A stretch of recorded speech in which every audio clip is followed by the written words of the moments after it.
Hello everyone, and welcome back to Baldur's Gate 3 5th edition, Patch 5, the party that refuses to cast any kind of harmful spell. Because really, swords and arrows and hammers and axes is just way more cool.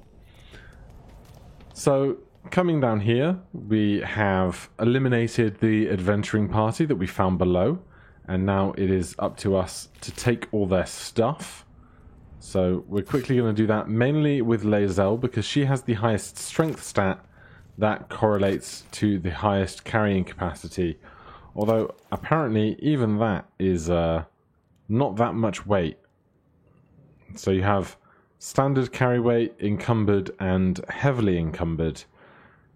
It's going to be a tightrope of trying to carry stuff for sale later and not be encumbered now. So maybe we need to be a little more choosy about what we take, because I'd rather not be encumbered if it can be helped. So we'll leave various bows and arrows and the rest. But poisons, alchemist's fire, that is stuff that we will be able to make quick use of. And many and varied spell scrolls we can sell later on. Interestingly, I guess this door got exploded in the combat. What lies within? But the graphic for it is still present. What lies within? Let's see what's in this chest. Still empty on this side. Curious about everything and anything that could have changed in the patch for smaller changes. Book of Final Breath. Lots of new publishing has been occurring here. We'll take these thieves' tools. Always grateful to have them. But I do know of another way through this door. If we come hunting through here, we will perhaps find passively, let's see if it tells us over here what we might find at the back here. That might be worth a look. So we have this strange lever. I do not need a cache of candles. I'll take the gold. I'll always take the gold. Let's check the chapel records. Fine dust coats the pages of this weathered book. Beneath the bone-white powder, hundreds of short obituaries are recorded in tiny script. Quickly then. They're having many and varied bad times, but we are far more fortunate in that this door is now open and we can proceed through. And this will take us to a new loading zone on the other side. The place wasn't built for the living. It was not, but the treasures were built for the living to steal and sell later on. Looking for any kind of jewellery, anything worthwhile. Once we get to the Goblin Druid's Grove later on, we'll find our good friend Aaron that we can sell a bunch of this stuff to. And then on this side, we have a heavy oaken door. And on that side, a very heavy locked door. So we'll check the unlocked side first. We see this very familiar chamber. Astarion, this is going to be a job for you.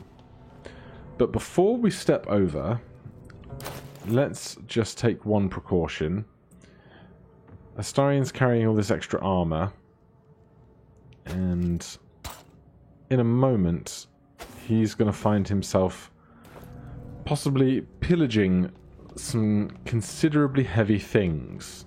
And what we don't want to happen... There are traps about. We don't want to find ourselves pillaging something heavy and then becoming encumbered because of that, resulting in an inability to flee. Be careful. There are traps about.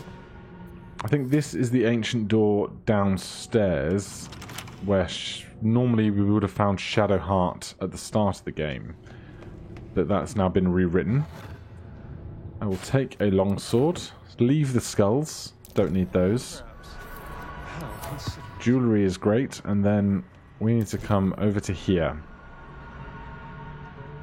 Lots of piles of bones around this coffin. That's not ominous at all. But here we'll go to turn-based mode. Take this engraved key and the Watcher's Guide. And that has made the floor very greasy. And this grease is explosive. So now we need to get ourselves away from this place as fast as possible. We can jump to here. And now we can either disarm this trap or we can try and progress further forward. We have an action. We can action dash to give ourselves some more movement speed. Unfortunately, we can't jump again with that movement speed. So Astarion is going to dash and try and get off of this grease. He does have a high dexterity stat. And he is successful on his dexterity saving throw.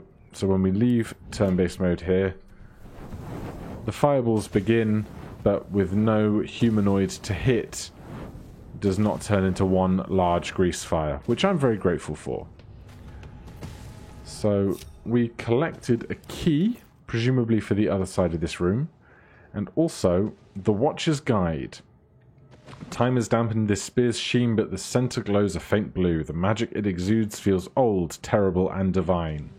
This spear was given to the previous owner for their unerring loyalty, even after death. Range 5 feet, two-hand dippable, can't dual wield.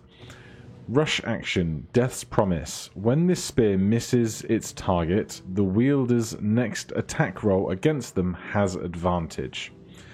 So we could trade that out for somebody like Lae'zel's greatsword that they are currently wielding, but I think the straight damage of 2 possible standard attacks with 2d6 damage is going to be better than a miss and then an attack for 1d8 piercing at advantage.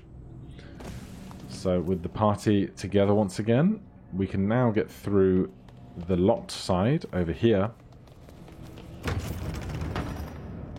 And that brings up this large, foggy chamber. Let's get Lae'zel, our favourite high-capacity weight collector. And we're going to disarm them, because why wouldn't we loot every corpse we find?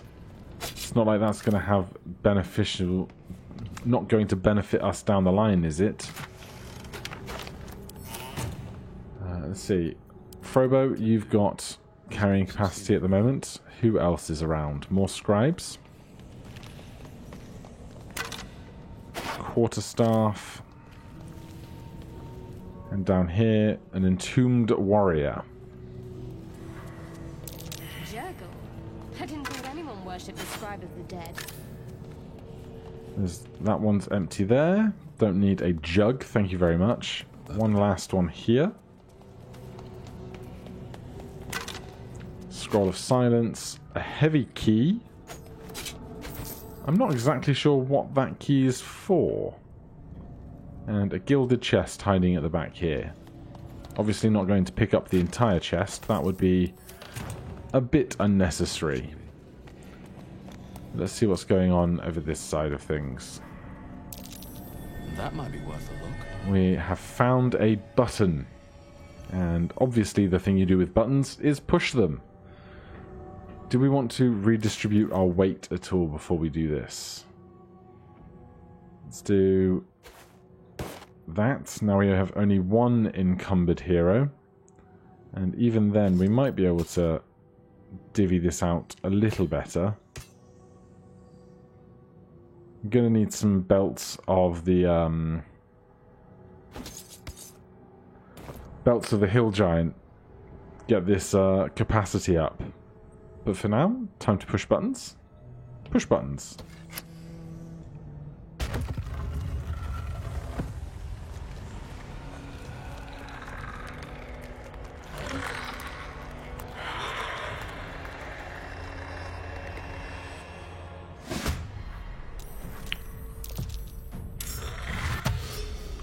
And as ever, the enemies acting slightly more intelligently, dashing closer to us. where possible. Right, we need to get a little bit closer to be able to attack that guy there. We can bonus action hide as a rogue, and that will give us advantage for our sneak attack. And we still miss, which is a great shame. Right. I'm going to test... Hopefully, we are all on the same initiative, but this should just default to Lae'zel and not skip the whole turn for everyone. Perfect. We can get to the Entombed Warrior, but we'll start with a shot. 8 is very good, and then spend the rest of our movement speed moving forward so that next time we can get in there with a sword, hopefully. Shadowheart. Again, attacking from range. And she does have Turn Undead that we might be able to utilize shortly. Time to push my luck again.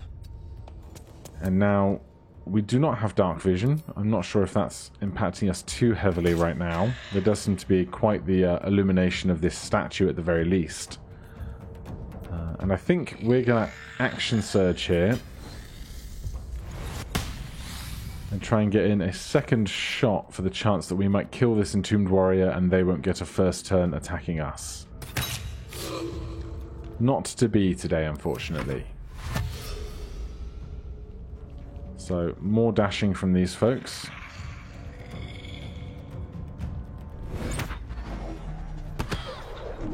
Magic Missile is a horrible time.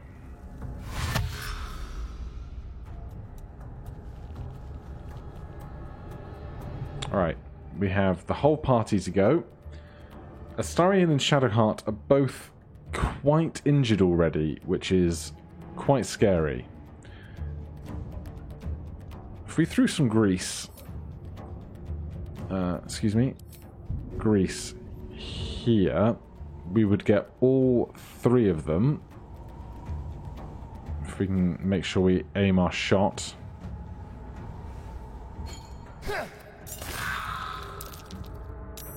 And then with somebody else, whoever we feel like... Actually, who is currently carrying Alchemist's Fire? That's probably the most important thing. Frobo has some. Seems to be the only one. So Frobo, if you would please use your turn to throw an Alchemist's Fire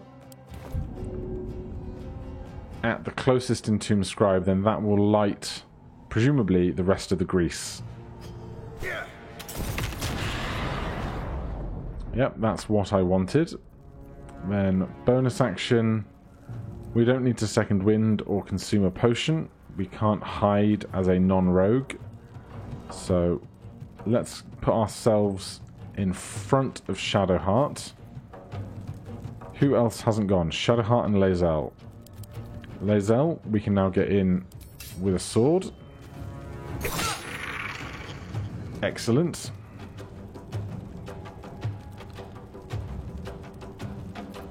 And then lastly, Shadowheart. To keep fighting. Could be worth possibly spending a potion here to heal. How far is the range on our Turn Undead? I did not push that button. I don't think I did. If we move in quite a lot further, we put ourselves at risk, but we can also then turn undead. However, if Shadowheart dies, we will not be able to cast Revivify on any of the rest of the party down the line. But we can do this, that's fine. 1 failure and 2 successes is not great. That's actions for everybody. Next.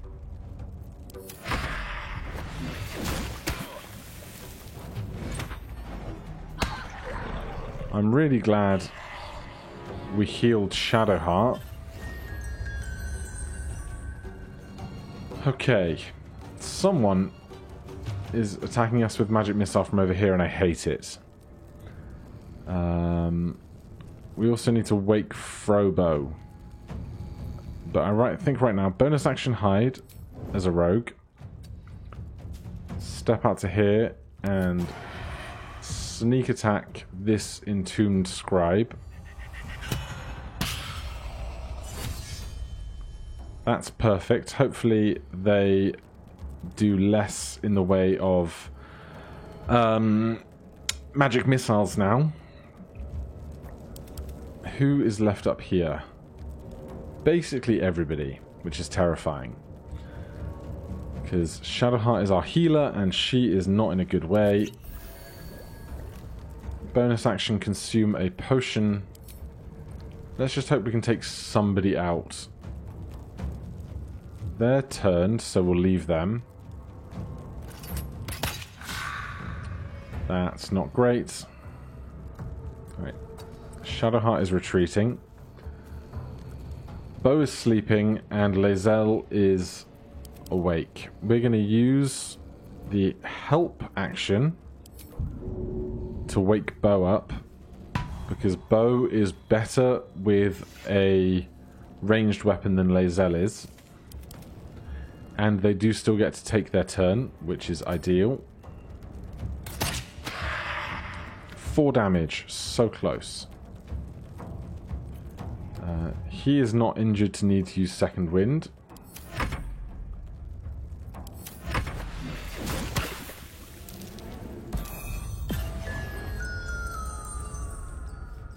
Fortunately, the sleeping went to the creatures with the lower amount of health, which is Astarion and Shadowheart, both who have elven ancestry. Let's just start making ranged attacks with our good ranged creatures, ranged heroes. Bo, if you could please do 1 damage there. Then we just have the turned one last. So Lae'zel can quite happily move up. And we can dash even. Right up to here. We can't get any closer than we are. I'm not sure if we'll get the attack of opportunity when they move away, but we'll find out. And we might not even need to take it if we can make this shot.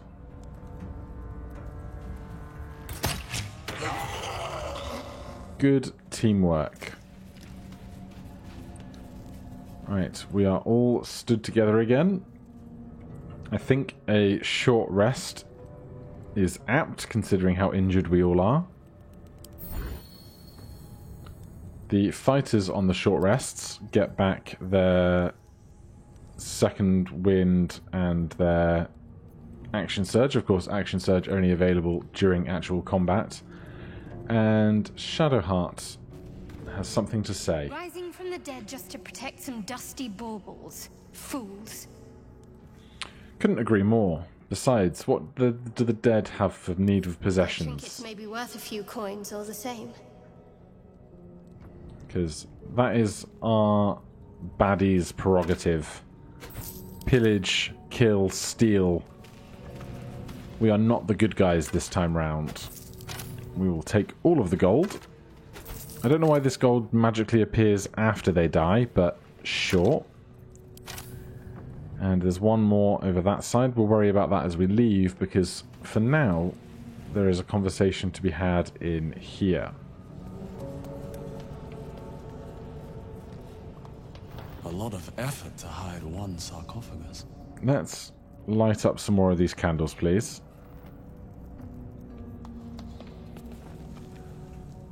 And what's in the heavy chest? Is that locked? No? Oh, the Amulet of Lost Voices, of course. So that lets us cast Speak with Dead without using a spell slot, because the game has many encounters and pieces of information that can be gained by speaking with somebody who has already died, and that leads more possible narrative opportunities. For now, we have the richly adorned sarcophagus.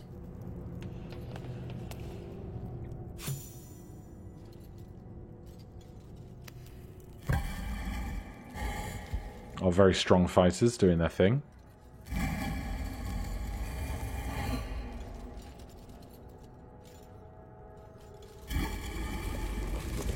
Nobody else help. Just leave it to the one little guy.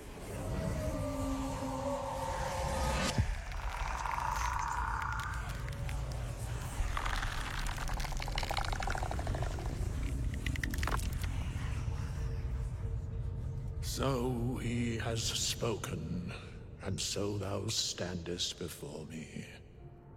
Right, as always. What a curious way to awaken. Now, I have a question for thee. What is the worth of a single mortal's life? Well, for a band of troublesome, blade-wielding people who are just here for trinkets and baubles, this is just more undead. And when more undead present themselves, I think we simply attack.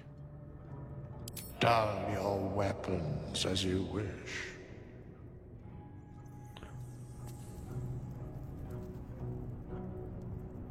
Interesting. It did not roll initiative. It just gave us the opportunity to restart this conversation. But I think... let us take Astarion as the rogue. We can conceal ourselves from here. And sneak attack the talkative skeleton. Yes. Okay. Struck. This was not the experience I was expecting. Thy accuracy would be lauded. Had it a purpose. Well, apparently we cannot kill this guy. Who knew? We can still take his gold, though. So, with that, let's try and reinstigate a conversation. Can you not be harmed? Fate has not declared mine injury. Therefore it shall not occur. We have met, and I know thy face. We will see each other again at the proper time and place. Well, really not how I expected that to go. I thought it would just be another quick fight and we would lose that interaction for the remainder of the game, but you learn something new each time you play. How long has it been? So, we have the party all together. We have survived through this basement. Join me next time where we'll pillage out the rest of the remaining goods, and then it's probably on towards the Druid's Grove. Thank you ever so much for watching. If you're enjoying the series, please do consider subscribing or hitting that like button. If you have any questions or comments, you can put them down below. Otherwise, I'll see you in the next one. Cheers.